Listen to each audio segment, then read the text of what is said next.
sekali. Hari ini kita akan membahas apa sih Cortex itu, apa bedanya dengan sistem-sistem yang ada sekarang. Mungkin langsung aja ya Mas Zanzar. Boleh Jelaskan dulu apa sih Cortex itu Mas? Oke, jadi Cortex ini nama lainnya itu atau nama panjangnya adalah Cortex Administrative System, bisa disingkat dengan CITAS ya, atau bisa Indonesia itu sistem inti administrasi perpajakan. Siap, betul sekali. Jadi nanti sistem ini itu merupakan proyek dari Direktur Jenderal Pajak yang melalui pembangunan sistem informasi yang berbasis COTS atau Commercial of Reserve, yaitu merupakan program yang nantinya akan siap pakai bagi wajib pajak. Jadi lebih mempermudah wajib pajak dalam menggunakan aplikasi-aplikasi perpajakan. Dan ini seperti yang disampaikan oleh pimpinan kita, yaitu untuk optimalisasi pelayanan, pengawasan dan penegakan hukum, seperti itu. Intinya sistem yang dibuat khususnya untuk WP ya. Betul sekali. Untuk mempermudah dalam menggunakan layanan perpajakan. Menggunakan layanan administrasinya ya. Nah itu tadi kan Mas Zanzar menjelasin ada beberapa provisi ya Mas ya. Betul. Nah itu provisnya apa aja sih yang sebenarnya ada sekarang atau yang nantinya ada di Cortex? Ya, jadi kalau untuk proses bisnis, kalau secara keseluruhan itu ada 21 proses bisnis yang ada di Cortex ini. Namun yang nantinya akan berhubungan langsung dengan wajib pajak mungkin ada 5 propis, yaitu ada propis registrasi, propis pembayaran, pelaporan, layanan dan edukasi, dan yang terakhir adalah tax payer account management. Dan 5-5 ini nantinya dapat diakses oleh wajib pajak melalui sistem yang namanya itu tax payer portal, seperti itu.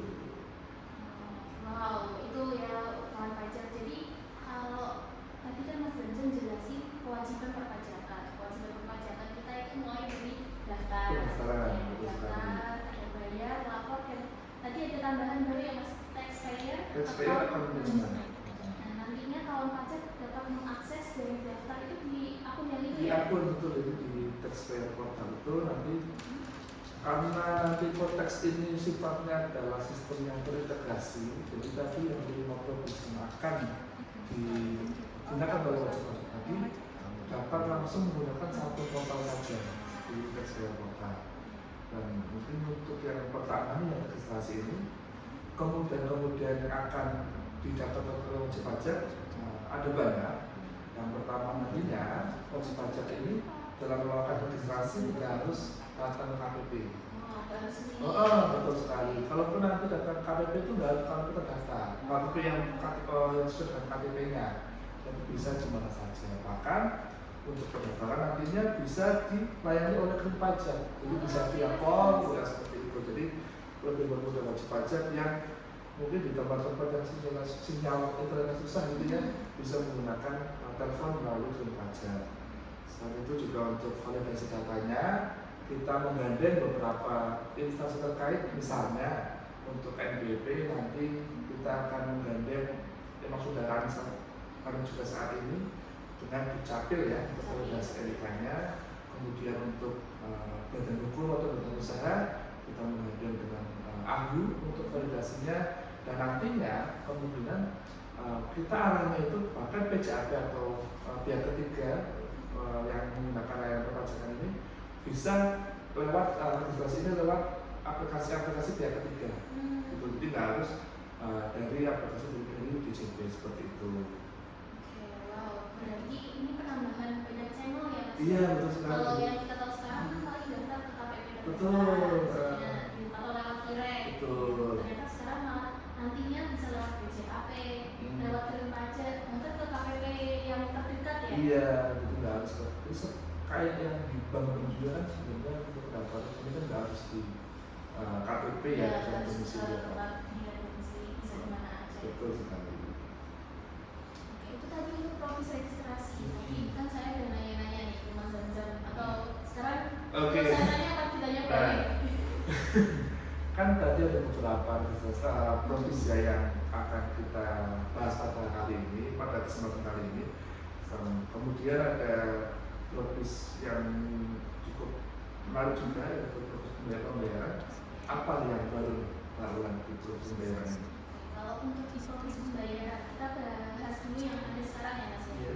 Kalau kawan pajak mau bayar itu pasti aksesnya lewat e-billing ya. Betul. Misalnya mau bayar PPh 23 dan PPN, pasti kita bikin 2 billing. Betul. Nah, bikin 2 billing nantinya kalau udah bagian kortex itu billingnya cukup satu aja. Cukup satu aja. Iya, jadi cukup satu itu bisa untuk beberapa jenis pajak. Sama kalau misalnya mau bayar tunggakan, ada tunggakan pajak itu juga langsung bisa dibayar sekaligus dengan satu billing. Tidak perlu buat billing untuk masing-masing STP gitu ya. Iya, benar banget Mas. Jadi mempermudah, misalnya kita dapatkan 10 tunggakan nggak harus bikin 10 billing, jadi cukup satu aja.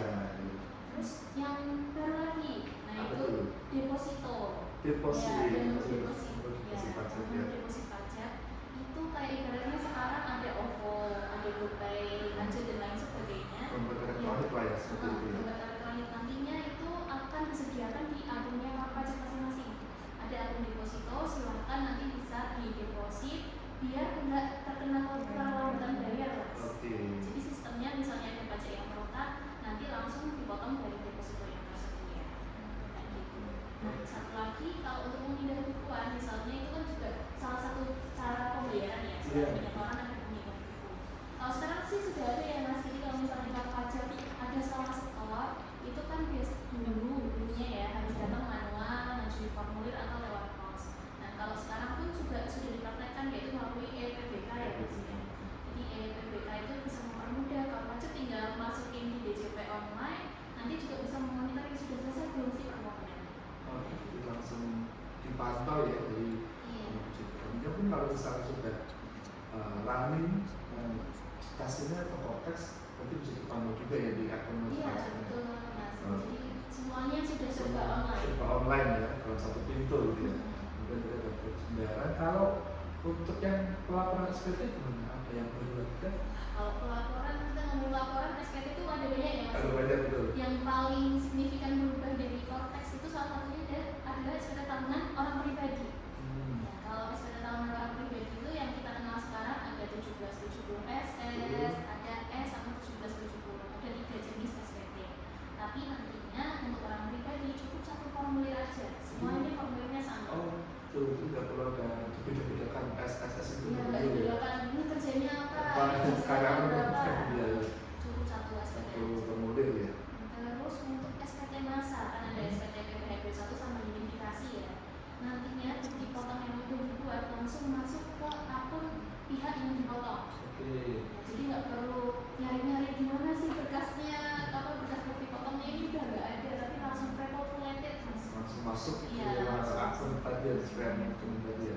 Terus satu lagi, kita tadi kan udah bahas PPh, ada PPN. Iya. Nah, kalau PPN kita kan dulu kalau orang sekarang ya DJP online itu khusus untuk PPh. Betul. Kalau PPN kita akses WP faktur, jadi ada 2. Kalau nantinya kortex cukup satu aja di aplikasi tes bayar portal tadi Mas. Jadi nanti dari bikin faktur, buat laporan, buat pembayaran nanti lewat situs. Itu nggak bisa ke Enova, Iya, nggak perlu faktur, Enova, aplikasi nggak perlu ya. Iya. Satu pintu di tes bayar tadi. Portal tadi. Oke, kemudian kalau untuk propis yang lain misalnya ini ada teks propis teks bayar akun manajemen itu apa aja sih? Itu kan cukup baru nih. Di DJP belum ada. Nanti kami yang baru atau yang bakalan mempertimbangkan pajak seperti apa? Oke, kalau tes bayar account management ini hal yang baru ya, baru banget. Iya. Ya nggak baru-baru banget juga sebenarnya. Mungkin kalau kita login ke DJP online, tes bayar account itu isinya adalah profil. Profil ya. Iya.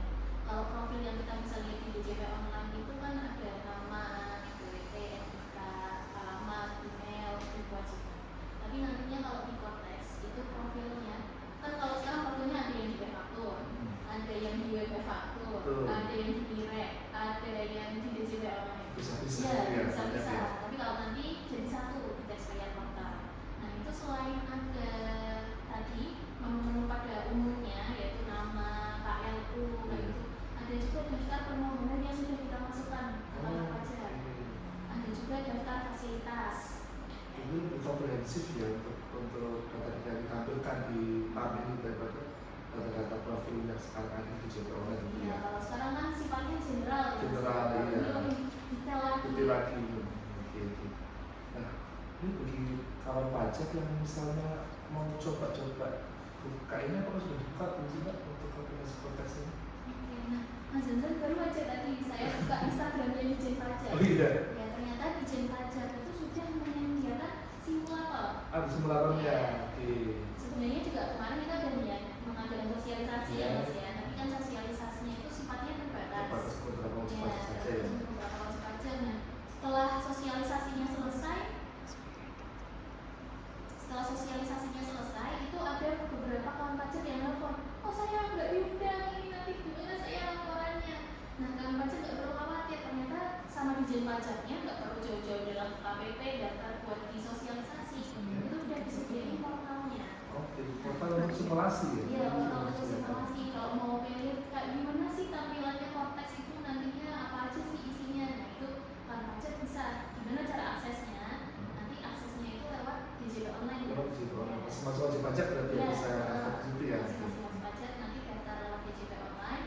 Nanti kalau kita udah login, minggu pertama kan pasti muncul informasi. Iya, betul. Nah, di sebelah informasi itu ada simulator Kortex.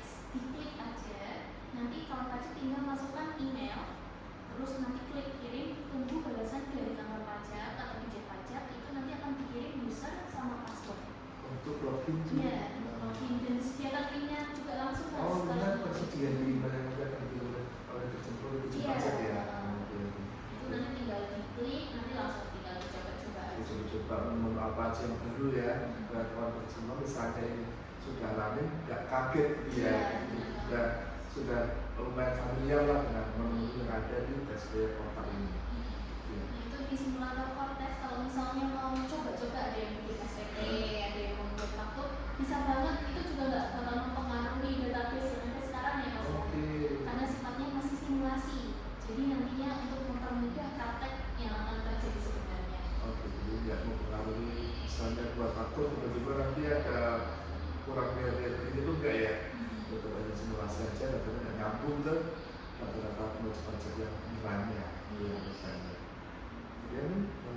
ada nggak pesan-pesan untuk wajib pajak terkait dengan pelaksanaan Kortex nantinya yang akan running? Kalau untuk pesan-pesan terkait dengan pajak, tentunya yang belum validasi NPWP. Oh iya betul, karena Kortex nanti pakai NPWP yang 16 digit ya? Iya betul, NPWP 16 digit itu pakai NIK, jadi kalau NIK-nya belum valid, belum bisa digunakan ya Mas ya NPWP-nya. Jadi untuk kawan pajak yang belum, statusnya belum valid NPWP-nya, silakan segera divalidasi. Gimana cara ngeceknya? Cara ngeceknya kawan pajak bisa lewat irek.pajak.id. Nanti scroll ke bawah ada menu cari NPWP. Nah, menu cari NPWP nanti silahkan input NIK sama nomor kartu keluarga. Nah, nanti bisa kelihatan tuh status NPWP-nya sudah valid atau belum. Muncul di situ ya. Kalau sudah valid berarti nggak perlu ada validasi lagi. Nah, kalau belum valid gimana nih? Kalau belum valid, kalau sudah punya akun DJP Online ya Mas ya. Kalau sudah punya akun DJP Online, langsung aja di DJP Online-nya, masuk di menu profil, klik validasi. Udah selesai ya. Mudah sekali untuk melakukan validasi NIK NPWP. Kalau yang ada masalah misalnya validasi nggak bisa, silakan datang langsung aja ke KPP ya. Iya. Mas KPP biar tahu nih masalahnya di mana, akan disesuaikan di tugas-tugas yang ada di KPP. Nah, itu tadi kawan pajak pembahasan tentang Kortex ya Mas. Sekilas tentang Kortex yang nantinya akan digunakan juga oleh wajib pajak semua dalam menggunakan layanan perpajakan yang disediakan.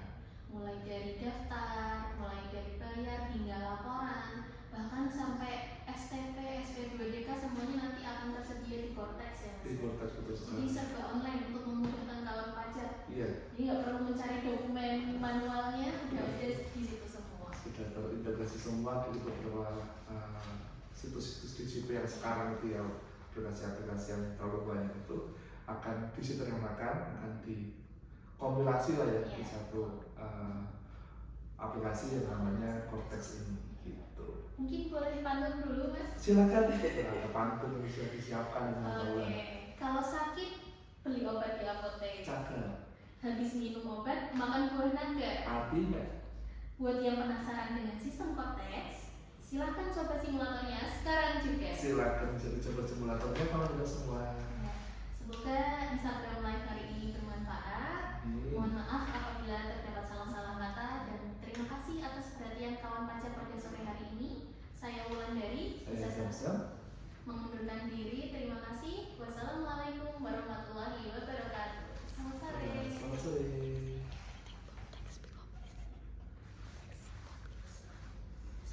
Oh ya, ini kita closingnya tadi belum ada. Ini Oh, kan belum ada Mas, jargonnya. ya, masa nggak ada ya? Oh, iya. Tadi dibuka dengan jargon, Oh, iya. belum ditutup dengan jargon. Mungkin Oke, kita boleh kita jargon jargon dulu. dulu ya. Oke. Silakan ulang di pandu jargonnya. Oke, podcast Tax 513 Taksi with Taxi, everything Everything about about tax tax becomes becomes easy. easy. Oke, sampai Oke, jumpa. sampai jumpa kepada semuanya. Selamat beraktivitas kembali.